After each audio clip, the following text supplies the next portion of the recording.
ভয়ঙ্কর রহস্যজনক ভূতের গল্প। স্টেশনে লাল বউ, পর্ব 2। ইব্রাহিম নিখোঁজ হওয়ার পর তার বন্ধু হিমেল বারবার ফোন করছিল, কিন্তু ফোনটা সবসময় বন্ধ, কোনো খোঁজ নেই।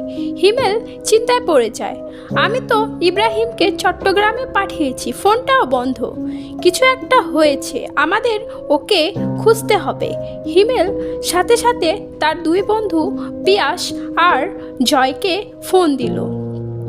তারা 3 জন ঠিক করলো, যাই হোক চট্টগ্রামে যাওয়া লাগবেই।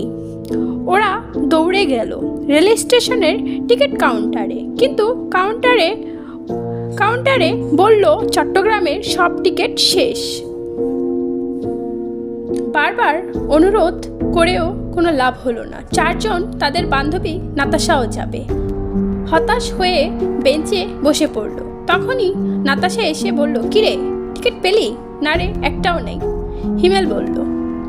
ঠিক তখনই এক অদ্ভুত লোক তাদের সামনে এসে দাঁড়ালো, মুখে অদ্ভুত হাসি। চট্টগ্রামের টিকিট লাগবে তো, এই নাও 4টা টিকিট। হিমেল অবাক, কিন্তু আপনি জানলেন কিভাবে 4টা লাগবে? লোকটি শুধু বলল, সময় নেই, ট্রেন চলে যাবে, টিকিট নাও। হিমেল আর না ভেবে টিকিট নিয়ে নিল। লোকটি টাকা দিতেই সেটা না নিয়ে সে হঠাৎ ভিড়ের মধ্যেই মিলিয়ে গেল। পিয়াস কেমন অস্বস্তি বোধ করছিল। বন্ধু, আমার মনে হচ্ছে টিকিটটা ঠিক না, কিছু একটা গন্ডগোল আছে। ট্রেনের সামনে এসে পিয়াস দেখলো স্টেশনে একটা মানুষও নেই। এই দেখ, একটু আগে কত মানুষ ছিল, এখন কেউ নেই। তারপর আরও অবাক, টিকিট আমাদের নাম লেখা, আমরা তো মাত্র নিলাম, কে লিখলো? হিমেল বলল, এইসব ভেবে লাভ নেই, হয়তো যে লোকটা টিকিট দিল সে লিখেছে।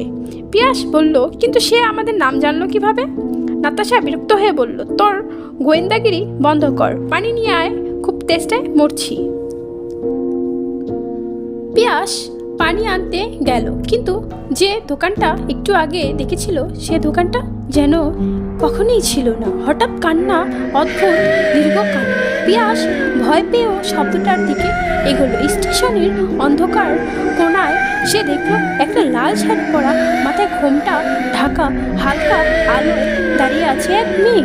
তার পায়ে ঝমঝম মুকুট, শব্দ করে দৌড়ে সিঁড়ির দিকে উঠে গেল। পিয়াস ও দৌড়ে তার পিছনে গেল। মেয়েটি একটা পুরনো অন্ধকার রুমে ঢুকে গেল। পিয়াস ও ঢুকলো। মেয়েটি থেমে দাঁড়ালো। পিয়াস হাঁপাতে বলল, কে গো তুমি? এমন লুকোচুরি খেলছো কেন? এবার কিন্তু ধরে ফেলছি। মেয়েটি আস্তে মাথা তুলল, একটা ভয়ঙ্কর হাসি, মানুষের মতো না, হাড় কাঁপানো। পিয়াসের বুক কেঁপে উঠল। আমি কার পিছু নিলাম? এটা মানুষ না।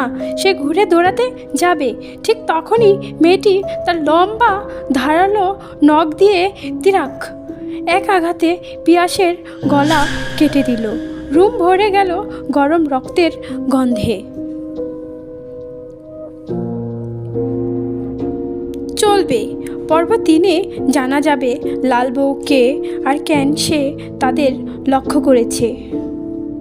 পর্ব 3-এর জন্য অবশ্যই তোমাদের আমার পেজটি ফলো দিতে হবে, আর যারা ইউটিউব থেকে দেখছো অবশ্যই সাবস্ক্রাইব করবে।